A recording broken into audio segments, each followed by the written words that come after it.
Terserah pertemuan kita kali ini saya ingin membahas sekilas buku Revitalisasi Pertanian dan Dialog Peradaban, ya.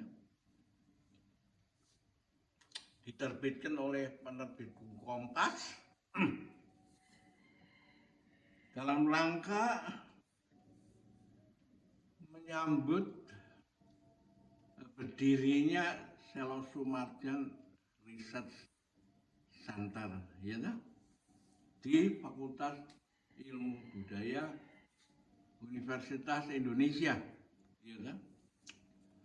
Nah, buku ini menarik karena sebelumnya yang memotivasi saya untuk menulis buku ini adalah saya hadir di Bali, suatu konferensi yang diadakan International Rice Research Institute yang kantornya ada di Filipina. Nah, waktu itu direkturnya dari IRI itu adalah seorang dari Jerman, ya. Giliran dapat pimpinan IRI, ya. Dan saya terperangah ketika dia mengatakan, saudara-saudara, Anda tahu nggak bahwa 1 kilo kresek beras itu untuk memproduksinya itu diperlukan 5 ton air itu. Saya bayangkan di rumah itu ada tangki air yang isinya 5.000 liter itu, ya kan? 5 ton, ya. Dihitung dari sejak menanam benih sampai panen, ya.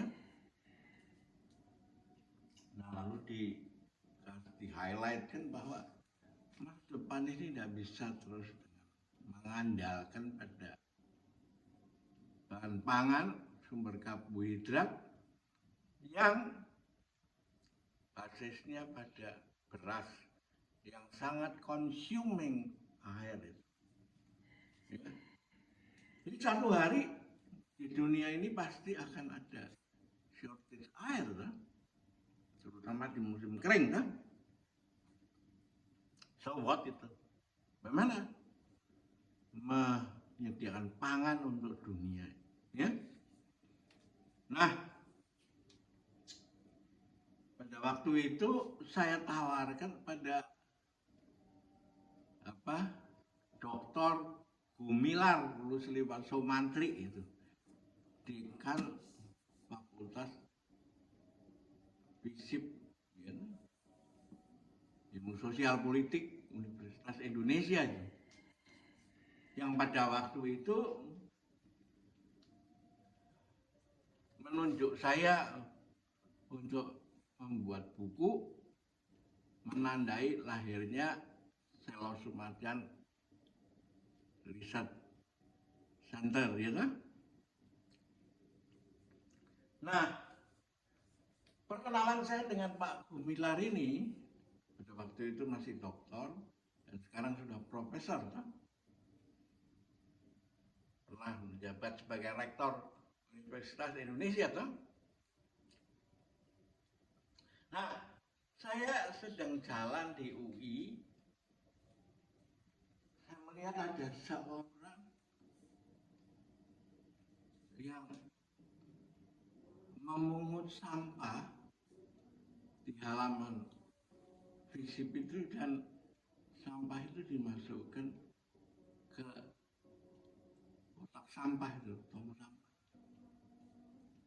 Dan saya pikir, wah, seorang rektor kok begini, ya?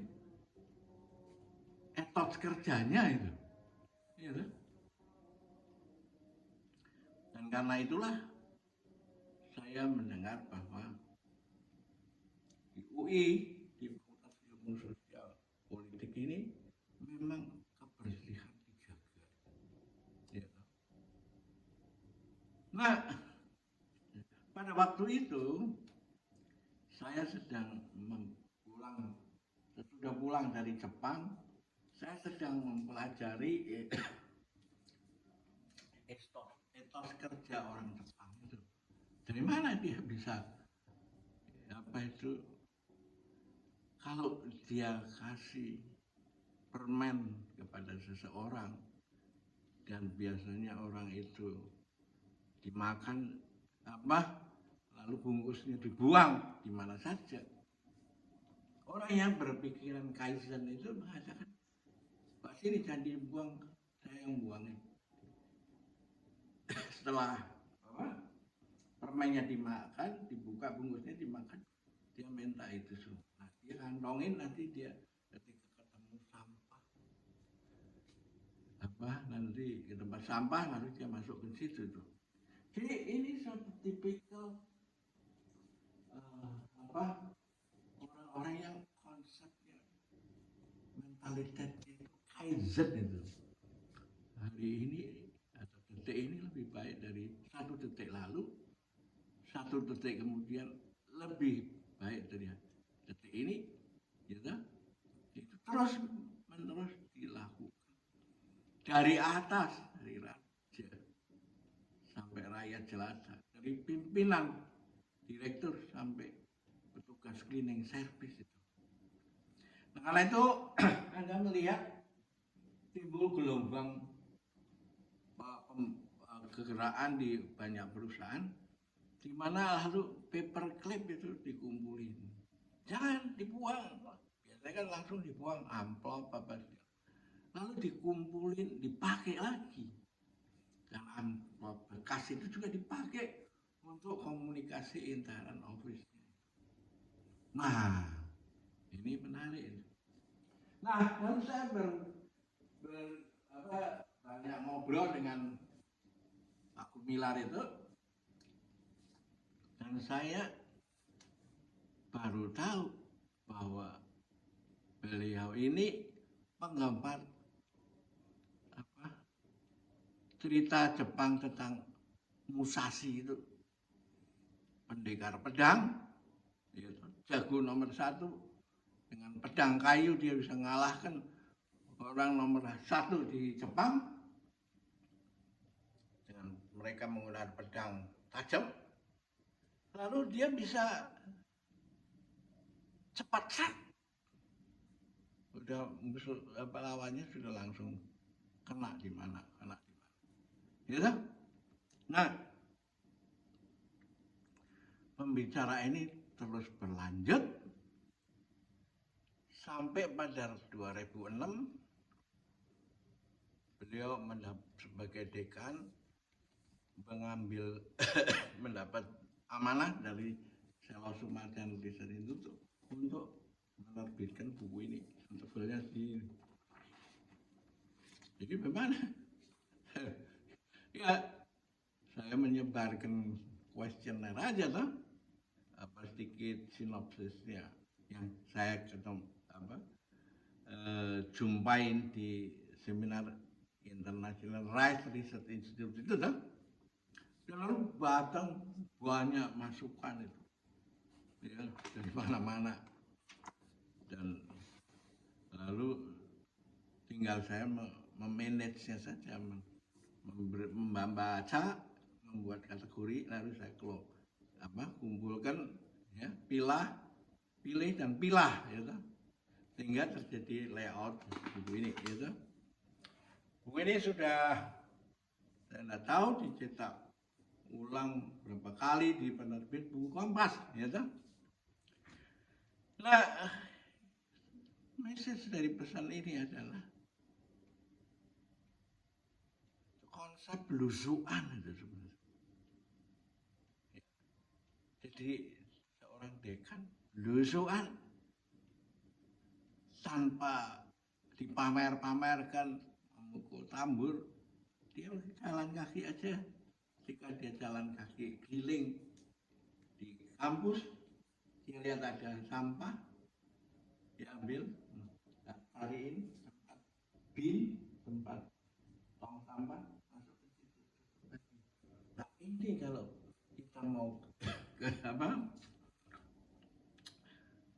mempersiapkan Indonesia pada 2045, 100 tahun. Konsep ini harus, atau pemahaman jalan hidup samurai ini diperlukan itu. Ya. Dan sekarang banyak orang-orang yang berpangkat jenderal yang duduk di pimpinan pemerintahan, pejabat tinggi.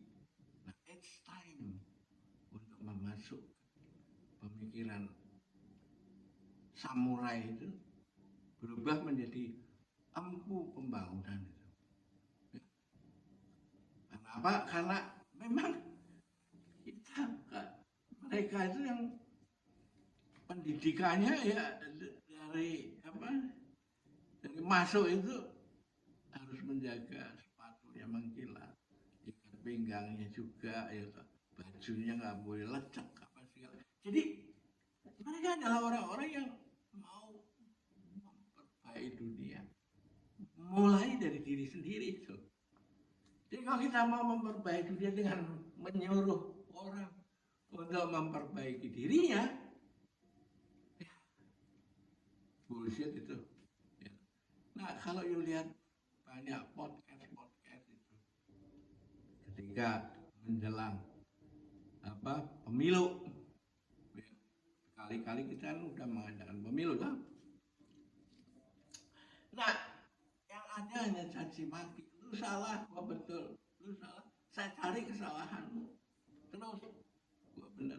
Kalau saya nggak dapat apa-apa, barji barbe, bubar sisi, bubar kabeh. Nah, kalau mental ini nggak dirubah, maka ya, 5 tahun lagi kita akan menghadapi hal yang sama itu. Dan kalau begitu, jangan mengharapkan Indonesia menjadi seperti negara Astina zaman dulu. Ya, pernah saya bacakan bahwa bagaimana dalang itu menggambarkan negara Hastinapura yang prinsipnya sama persis dengan yang ada di dalam dinasti Tang di Tiongkok. Ya. Yang mau memperbaikinya kebudayaan itu tumbuh subur itu. Dinasti Tang itu kira-kira tahun 500-an kan. Nah, itulah yang menurut saya harus di kesempatan ini jangan sampai hilang tuh. Ya, dan karena kita juga sudah disinyalir oleh presiden kita yang baru ini bahwa dia mengambil metafor itu ikan itu mati karena terjadi pembusukan di otak itu.